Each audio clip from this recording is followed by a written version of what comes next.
السلام علیکم ګرانو دوستانو. د موضوع مو د مشترک ژوند ملګری ټاکل یا انتخاب کول د اسلام او روانشناسی د نظره. راځو وای دا لوی هنر دی چې د مشترک ژوند ملګری انتخاب کوي، د والدینو مشورې رعایت کوي او بیرته په انتخاب کې استقلال ولرو په تصمیم نیولو کې. دا هنر هر څوک نه لري. بعضې خلک راولاړ سي د کورنۍ په خوښه واده وکړي، بعضې خلک راولاړ سي خپل په خوښه یې وکړي، د کورنۍ نظر مد نظر نیسي، بعضې خلک یې د درېیم کس په خوله وکړي. مطلب یو ډول ګډوډي رامنځته سي. مهم دا دی چې هم د کورنۍ نظر پکښې کي، هم ستا نظر پکښې کي، هم استقلال پکښې کي. او دا هنر باید موږ انسانان زده کړو. اوس هغه پخوا زمانه نه ده چې موږ د انسانانو اړوند هېڅ معلومات نه درلودل. اوس روانشناسی راغلی دی. روانشناسی یو داسې علم دی چې تر ننه پورې 140 کاله یې نه دي پوره. یعنې ډېر یو نوی علم دی، د انسانانو اړوند تاسو ته خبرې کوي. نو کوشش وکړئ انسانان وپېژنئ، معلومات ولرئ، بیا نکاح وکړئ. ما خو 2 وارې اشتباه وکړل، تاسو دا اشتباه مه کوئ. ازدواج ته باید رشد او پوخوالی پیدا کړو. په نکاح کې عجله مه کوئ. کوشش وکړئ چې تاسو یو رشد و پوخوالي ته ورسېږئ. یا که عجله لرئ، غواړئ ژر واده وکړئ، ژر کوشنیان پیدا کړئ، تر څو کوشنیان ستاسو سره لوی سي، کوشش وکړئ مطالعه وکړئ د انسانانو اړوند. وایي پاک دامن کسان الله جل جلاله خپل فضل کې ساتي. هغه کسان چې پاک لمني الله جل جلاله یې ساتي په هر مشکلاتو کې. وایي هغه کس وایي روژه نیول او دوری موږ پاک لمن ساتي. بعضې وخت ځوانان وایي ښه نو زه څنګه انتظار وکړم تر هغو چې ښه د ژوند ملګري پیدا کړم، دا خو څه دغه کېږم احساسات لرم او ښځو ته. نو بیا موږ هغوی ته وایو چې تاسو کوشش وکړئ په هفته کې 2 ورځې روژه ونیسئ، نو الله جل جلاله به ستاسو په پاک لمن ساتلو کې ستاسو مرسته وکړي. وایي هغه کسان چې خپل شوق کنټرول کوي، ګناه نه کوي، د هغوی اراده کوي کېږي. ګورئ که تاسو غواړئ ښه قوي اراده ولرئ، کوشش وکړئ د فحش څخه ځان وساتئ، د ښځو سره د روابطو سره د غلط کارونو څخه. یو شي ته زه متوجه سوی یم، بعضې وخت چې زه د مصاحبو سره مخ سم یا د لیکونو سره، اشخاص راته وایي وایي ته یو ډول دغه لرې، یو اراده لري، او وایي ته یو خبره وکړې، 2 کاله بعد هغه خبره هماغسې ستا په ذهن کې. دا ته څنګه کوې؟ علت یې دا دی چې زه مطالعه کوم، موږ درس وایو، موږ زحمت کاږو. تاسو هم کولی شئ زحمت وکاږئ. وایي هغه کس چې ځان وساتي داسې سي لکه روحاني معصومیت ته چې رسېدلی وي، یعنې د دیني مذاهبو د مشرانو رتبې ته رسېږي چې ځان کنټرول کړي. راځو ټولنیز مسایل. وایي څوک چې نکاح وکړي، خلک په دا باور دي، دا رقم خبرې کوي، وایي څوک چې نکاح وکړي نیم ایمان یې مکمل کېږي. د متحل 2 رکعته د مجرد تر 7 رکعته غوره دی. وایي یعنې مشترک ژوند کې صبر او حوصله دا درکوي چې تاسو یو څوک چې واده وکړي مجبور دی یو نفر تحمل کړي، تر څو چې هغه پیژني، تر څو چې یو بل سره دوستان کېږي، دوی مجبور دي د تحمل او صبر او حوصلې څخه کار واخلي. وایي ازدواج ساتل په اوسنی وخت کې ډېر سخت کار دی. وایي راځو تاسو څنګه د ژوند ملګري ځان ته انتخاب کړئ چې تر څو تاسو ښه خوشحاله ژوند ورسره ولرئ، کامیابه یاست، د طلاق ښکار نه سئ، د مشکلاتو سره مخ نه سئ، اولادونه مو په سکون کې. نو باید څه رقم یو شخص پیدا کړو. دا شخص باید 5 بخښونو کې بعضې خاصیتونه ولري. اول جسماني دی، وروسته موږ تاسو ته تشریح کوو چې څه رقم جسماني. 2 روانشناختی دی، 3 اقتصادي دی، 4 اجتماعي دی، 5 کورنۍ د خانواده دی. راځو وایي نارینه تر ښځو ډېر د ښایست تر تاثیر لاندې راځي. وایي واده یعنې ښه رفتار، نجابت، صداقت او گذشت. واده دا معنا نه لري چې واده وکړې سبا و میړه ته وایې چې ته دا دغه لرې زه ستا سره ژوند نه کوم، غریب یم. میړه بیا وایي والله ته بدرنګه یې، مخ ته دې ګوره. وایي دا هغه شیان دي چې باید په واده کې نه وي. ښه رفتار، نجابت، صداقت او گذشت باید موجود وي. وایي ټول دنیا کې مذهبي کسان چې دي هغه غوره یې، ځکه چې دوی واده ته حق اولیت ورکوي. نو کوشش وکړئ واده ته حق اولیت ورکړئ خو په هوش سره راځو. وایي دا 5 مسایل څنګه تاسو ته تشریح کړو. د مشترک ژوند د ملګري په انتخاب کې اول باید تاسو ته هغه بدن وګورئ. په بدن کې څه شته ګورئ. په بدن کې سن ته وګورئ چې د څو کالو دی. ته د څو کالو یې. نه تر ځان د ډېر مشر سره واده کول مناسب دی، نه د ځان د ډېر کشر سره واده کول مناسب دی. دوهم دا چې اولاد زیږولی سي که یا بعضې ښځې اولاد نسي زیږولی، بعضې نارینه اولاد نسي زیږولی. دې ته باید تاسو توجه وکړئ. د پوست رنګ یې څه رقم دی. خپل ذهن ته وګوره ستا د څه رقم پوست رنګ انسانان خوښېږي.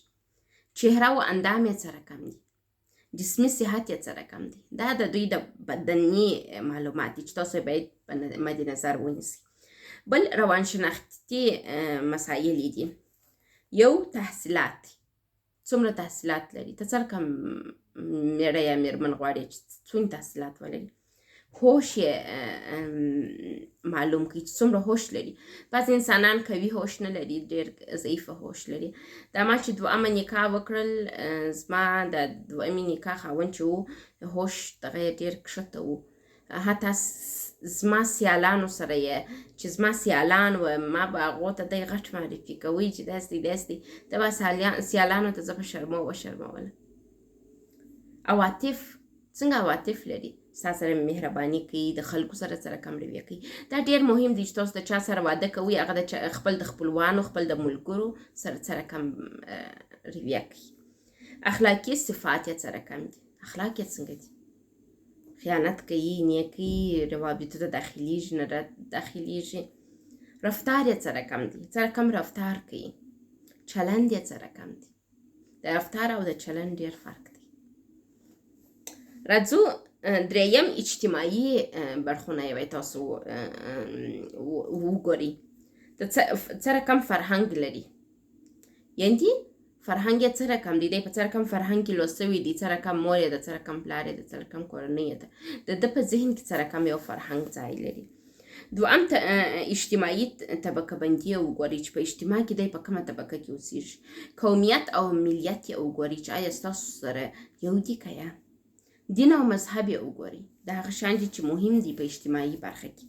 په اقتصادي برخه کې د کورنۍ اداره یې وګورئ چې دا نفر د کورنۍ اداره کولی سي که یا. بعض انسانان د میاشتې په 2000 افغانۍ د کورنۍ اداره ډېر ښه کولی سي. بعضې کسان یې د میاشتې په 2 لکه افغانۍ نسي کولی. بل ثروت او عاید یې څومره جایداد لري او څومره عاید لري. د شغل نوع یې څه رقم شغل لري، څه رقم کار کوي. بل خانداري یې چې دی څه رقم خانداني کوي. که ښځه ده که نارینه ده، څه رقم ژوند د دوی په کور کې کېدی. دی د چا څه الهام اخیستی، جده د چا څه الهام اخیستی، دا څه رقم ژوند یې کړی دی. بل راځو کورنۍ ته یې.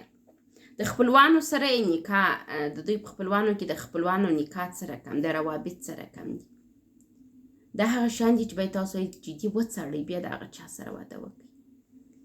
د کورنۍ وضعیت یې څه رقم دی. ستا د کورنۍ وضعیت څه رقم دی. بل د والدینو باورونه یې څه رقم دي. والدینو یې پر څه شي باندې باور درلودی. دا نفر څه رقم لوی سوی دی. راځو دا 5 مراحل مو تشریح کړل. اوس وایي هر څومره چې توافق د 2 نفرو ترمنځ ډېر وي همدومره یې علاقه یو بل ته ډېرېږي. نو کله چې مو دا 5 شیان چې ما تاسو ته تشریح کړل دلته مې ځان ته لیکلي وه، وګورئ. نو وایي دا 5 شیان چې مو کله په نفر کې پیدا کړل او هغه ستاسو واجد شرایط و، نو بیا کوشش وکړئ د هغه سره توافق وکړئ. توافق ستاسو علاقه یو بل ته ډېروي. وایي کله چې اختلاف پیدا کېږي، اختلاف یعنې د 2 نفرو فرق، نو دواړه طرف باید هڅه وکړي خپل رواني وضعیت کنټرول کړي او توافق منځته راولي. واده په دا نیت مه کوئ چې زه په دا نفر کې تغییر راولم. تاسو نسئ کولی په یو چا کې تغییر راولئ.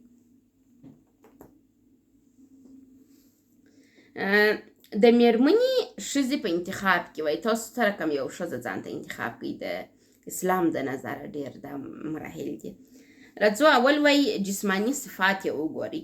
ماشوم راوړلی سي، ارامښت لري دا ښځه او که لیونۍ کېږي ټول شیان یې داسې دي. ظاهري ښایست لري لکه چهره، اندام او رشته، ډېر مهم دي. دوهم وایي روانشناختی صفات یې وګورئ. مناسب هوش لري، اخلاقي صفات لري، د میړه اطاعت کوي که یا مهربانه ده که یا د میړه او اولاد سره نرم خوی لري که یا تسلیم او جنسي مننه ویونکې ده که یا ښځه باید مننه ویونکې واوسي. هر ښه چې ورته وکړل درته وایي چې مننه. تسلیمونکی شخصیت ولري او رابطه کې کومک وکړي، صبر و بردباري ولري. ښځه باید دا رقم نه وي چې د نارینه چمونه درته کوي، نو خو یو نارینه سته بل ته ضرورت نسته. یعنې دغه شیان چې ما اوس ویل چې ډېر مهم دي، دا باید په روابط کې صبر او بردباري ولري، رابطې ته ژمنه واوسېږي، امانتداره واوسېږي، د میړه اطاعت وکړي، مننه ویونکی وي، تسلیمي شخصیت ولري، تسلیمي میړه ته، جنګ نه. دا شیان باید په یو ښځې کې موجود دي. تاسو پوهېږئ زه خپله ډېر کله چې نکاح ته د دواړو مړو ته داخله شولم او بېرته جلا شولم، زه هغوی ته یو تسلیم شخص وم. ډېر بد کار چې وسو دا د زما دوه میړه زما د ښه رویې څخه زما د عاجزۍ څخه سوء استفاده شروع کړه. سوء استفاده باید نارینه ونه کړي. که تا ته یو ښځه 10 وارې ځان ټیټ راولي، ته باید 20 وارې ځان ورته ټیټ راولي او د هغې قدر وکړې، نه چې د لاسه یې ورکړې. توانایي او اقتصادي اړخونه د ښځې وګورئ. د کورنۍ د اداره کولو مهارت لري که یا لږ مهریه ټاکي. بعضې ښځې ډېر مهریه ټاکي، وایي $10,000 په خط کې نوشته کړه. کم مخارج د واده او شخصي د کور د کارو کې کومک کول. آیا ښځه دې ته ژمن نه ده چې تا ته دیګ در پوښ چای در پوښ کېدای شي ته د مزدور وس نه لري. ښځه باید خپل کورني وظایف ومني او هغه اجرا کړي. دیني صفات یې په الله ایمان او د مرګ وروسته ژوند باندې باور لري که یا دینداره ده که یا پر الله جل جلاله تکیه لري. د مشکلاتو په مقابل کې بعضې کسان چې مشکل پر راسي بالا جاړي ځان ته چې په لاخې وي، نه پر الله باور لري، نه پر آخرت پر ورځ، نه پر صبر، نه پر حوصله. تقوا او له ګناه څخه لرېوالی لري. حجاب شرعي مراتبي که یا د دیني افرادو منل او پیروي کوي که یا یعنې مخکیني دیني اشخاص. عاطفي او رفتاري مذهبي اوسېدل یې زده دي که یا ګورې دا د دیني افرادو منل یعنې یو نفر ولاړېږي غټ شیخ الحدیث ځینې جوړېږي او توصیه سبا ښځو ته کوي، هغه یا دا د پلار سر دا یې څوک دی، دا یې په څه. دا هغه شیان دي چې ښځې باید ونه لري چې تاسو نکاح ورسره کوئ. ټولنیز او فرهنګي اړخونه یې د اسلام پال قوم سره ازدواج چې اسلام ته کار وکړي ښه کار دی، یعنې ښځه د داسې کور سره واده کوي. شپږم یې کورنۍ د ښه خپلوان ښه نوی نسل درکوي. یعنې د نجلۍ که په ښه خپلوانو او په ښه دوستانو کې راوله سوي، تا ته ښه نسل درکوي. یعنې ډېر کوشش وکړئ د مېرمنې په انتخاب کې. وایي د میړه انتخاب کې، د ښځې په انتخاب کې مو دومره ډېر شیان درته وویله. د میړه په انتخاب کې به دا درته ووایو، یو باید بخیل نه وي. بعضې نارینه وایي زه پیسې ساتم، زه د آیندې دپاره دا باغ پرانیسم، دا کور پرانیسم، نیته پیسې نور کوي. بخالت باید ونه لري. څومره عاید چې لري، څومره چې استفاده کوي، په دې باید مېرمن خبره وي. وایي تنها ایمان د نارینه نه دی مهم، ایمان د ښځې مهم دی ډېر، ځکه چې هغه ستا اولادونه در تربیه کوي. نارینه باید اخلاق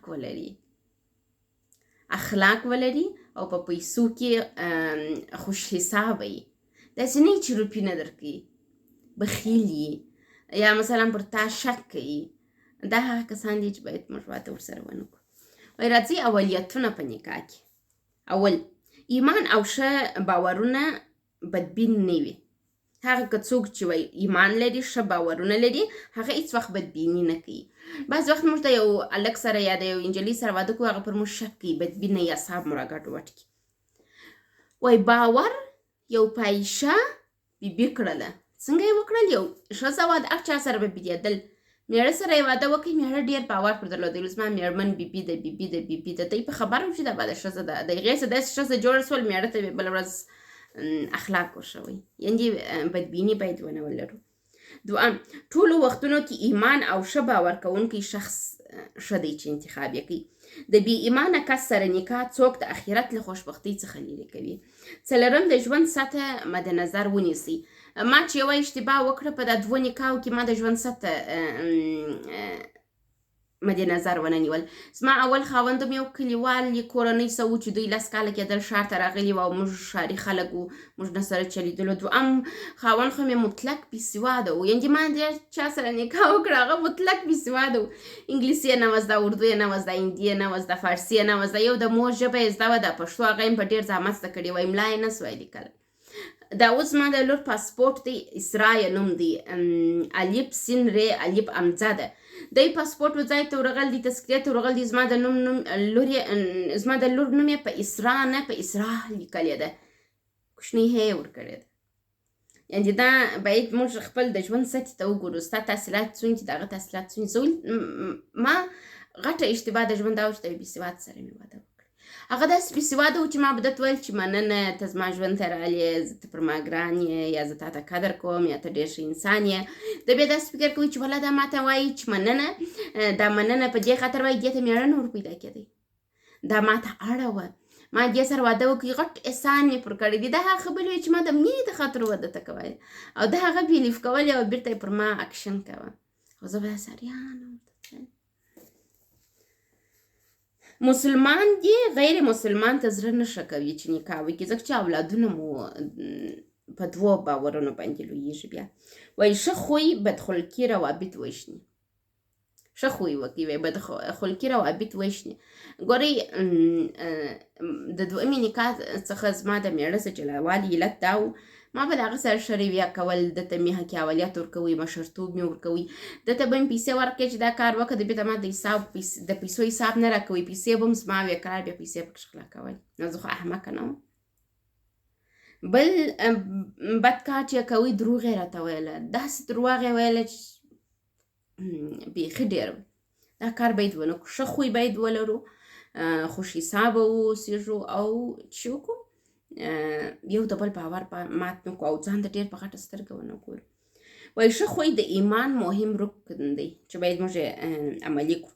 ناعلاجه ناروغ سره ازدواج د تفاهم وروسته باید وسي.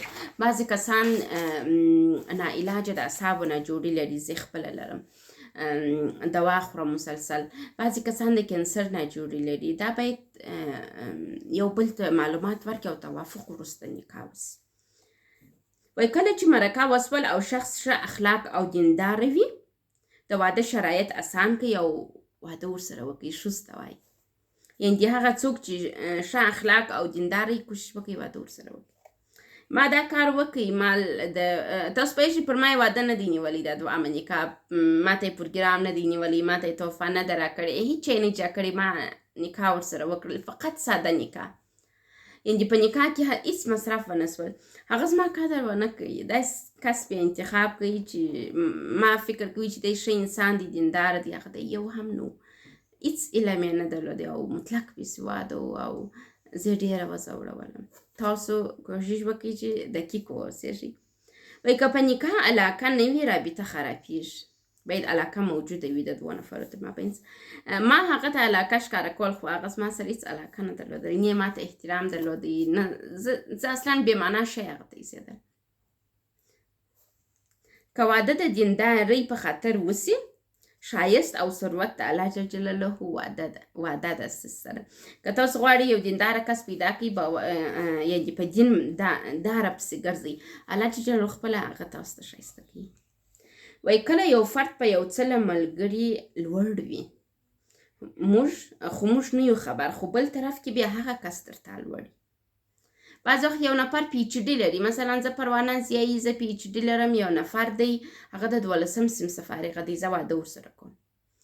صحیح دی په یوه بخش کې زه تر ده لوړه یم، کیدای سي په 100 بخشو کې هغه تر ما لوړ وي، کیدای سي هغه سمارټ وي، کیدای سي هغه هوښیار وي، کیدای سي هغه د پیسو ګټلو ښه هنر ولري، کیدای سي هغه د پیسو منیج کولو ښه هنر ولري، کیدای سي هغه ډېره حوصله ولري، صبر ولري، مینه ورکول یې زده وي ښځو ته. تنها دا هم نه دی نو چې موږ خپل بخشو ته ګورو، د بل نفر په بخشو ته هم باید وګورو. ټول انسانان یو رقم نه دي. داسې انسانان هم شته چې د سطحې تر مابین د فرق یې د ذهن، لیکن بیا د ژوند، لیکن ذهنونه یې بیا بېرته یو شی، ذهن یې لوړ وي. وایي هره موضوع ته یو طرفه مه ګورئ، کوشش وکړئ د څو طرفو څخه چې انسانان غواړي وپېژنئ هغه انسان په څو طرفو کې وڅېړي. وایي حضرت محمد صلی الله علیه وسلم خپله امه د خپل خدمتګار یا مزدور په نکاح راوړل. غریبي عیب نه دی، د ذهن او هوش او حواس لوړوالی مهم دی. ته چې سره کم ذهن لري هغه رقم ذهن لرونکی کسان ته انتخاب کړه. داسې نه دی چې ته به ناسه چې ذاتمن خانه غواړې. و اسلام د واده هدف د عاطفي او جنسي غوښتنو د اولاد تولید او پرورش او د خلکو ساتل له نامشروع اړیکو ګڼلی دي. نامشروع اړیکو جواب هم هېڅ ناجوړي ده، لکه HIV 6 میاشتې وروسته په بدن کې مثبت والی ښکاره کوي. رفتار د فرد د خپل کورنۍ او دوستانو سره، چې دا ډېر مهم دي. که تاسو نجلۍ سره واده کوئ یا هلک سره واده کوئ، دا مد نظر ونیسئ چې هغه د خپل خپلوانو سره کم رفتار لري. بل وایي ښه معلومات وکړئ، بې له معلوماتو واده مه کوئ. ما دا اشتباه 2 وارې کړې ده، تاسو هېڅ وخت مه کوئ. د معلوماتو لپاره وخت واخلئ. وخت اخیستل هېڅ عیب نه دی. دومره وخت راکړه زه په تاسو پسې معلومات کوم، نو کامیابي به ستاسو. مننه چې دا معلومه خوښه ته ونیوئ.